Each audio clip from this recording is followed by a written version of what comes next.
Have you ever met someone unusually kind and got suspicious? Not because they were rude, but because they were too safe. Your brain asks a question before you have any proof. What's the catch? ambiguity to a nervous system trained by survival feels like danger. Your brain isn't anti-kindness. It's anti-uncertainty and anti-social risk. That is the jungle law. Assume it's nothing and you're wrong, you lose everything. Assume danger and you're wrong, you lose a little energy. The system learns to over-detect. The jungle did not disappear. It moved into your nervous system. In modern life, a sincere compliment or a generous act can feel beautiful, but it can also feel socially expensive. Your brain starts scanning. Why are they doing this? What do they want? If I trust this and I'm wrong, what will it cost me? Negative information is disproportionately powerful.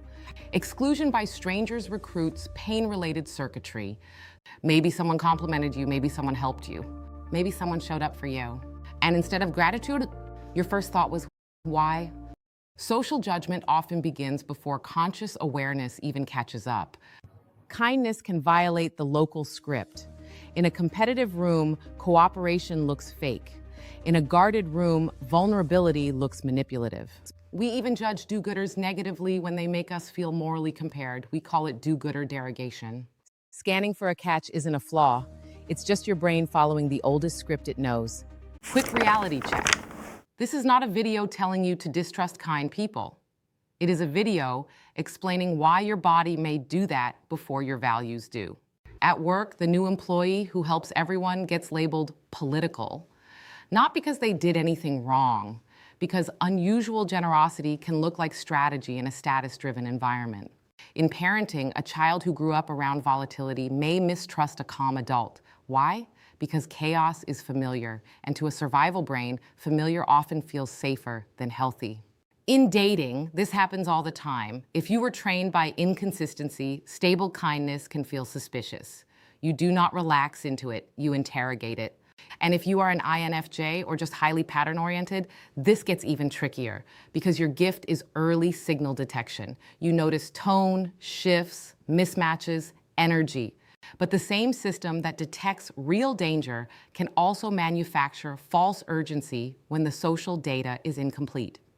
That is how a person can move from something feels off to I need to disappear before the evidence is strong enough to justify the conclusion.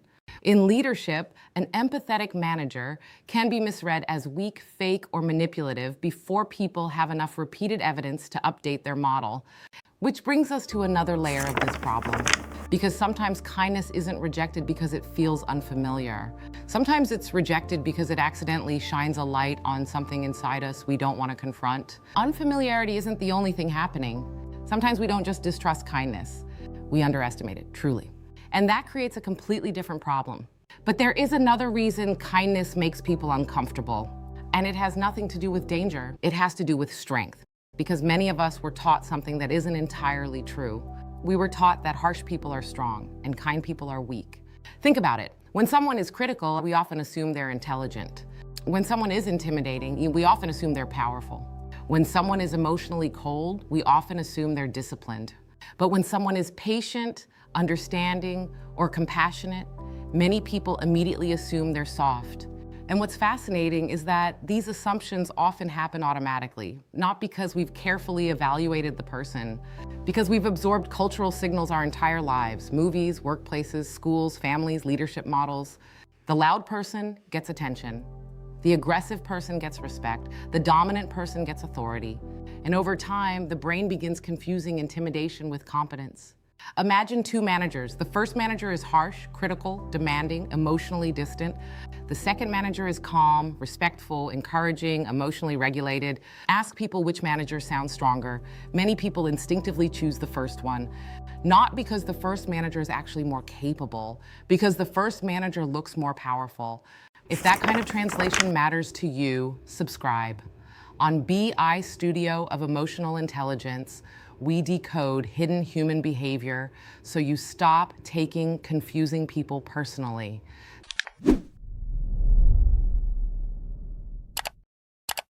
Now let's make this real. Here's what the research on leadership and emotional intelligence continues to show. Emotional regulation is not weakness. It is a form of strength.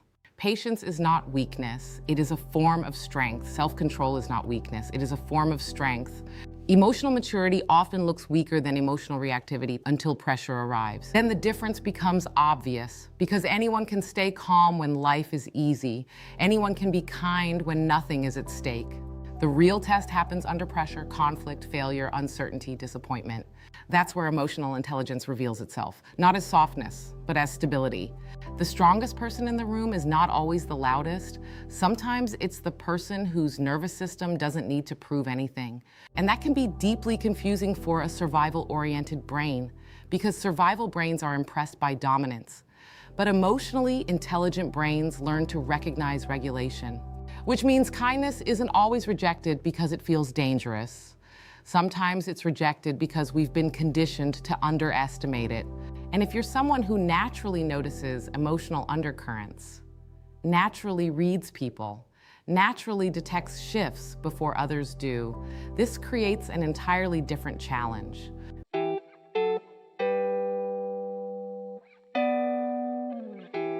There is another reason kindness can feel unsettling, and it has nothing to do with danger or strength. It has to do with prediction. Your brain is constantly trying to predict people. Who can be trusted, who can't, who is safe, who isn't, what people want, what they're likely to do next. In many ways, your brain is less like a camera and more like a forecasting machine. Now imagine you've spent years believing people are selfish. People always want something. People can't be trusted. Then one day, you meet someone who doesn't fit the pattern, someone genuinely kind, genuinely patient, genuinely generous. Do you know what happens? Your brain experiences a prediction error. Reality didn't follow the script. Sometimes people resist kindness because accepting it would require rewriting a story they've believed for years. And rewriting stories is expensive, especially when those stories helped you survive. And this is where highly intuitive people often face a unique challenge, because if you're constantly scanning for patterns, you can become attached to the patterns you've already found. Sometimes kindness isn't just a gesture, it's a test of our own flexibility. When your survival brain meets unfamiliar goodness, suspicion can feel wiser than trust. So how do you keep your wisdom without becoming cynical? Here are 5 ways. 1, name the state before the story. Say, I notice activation. I notice caution. I notice the urge to assign motive. That matters because putting feelings into words can reduce amygdala reactivity and recruit more regulatory circuitry. 2, separate the cue from the conclusion. A cue is, they were unusually kind.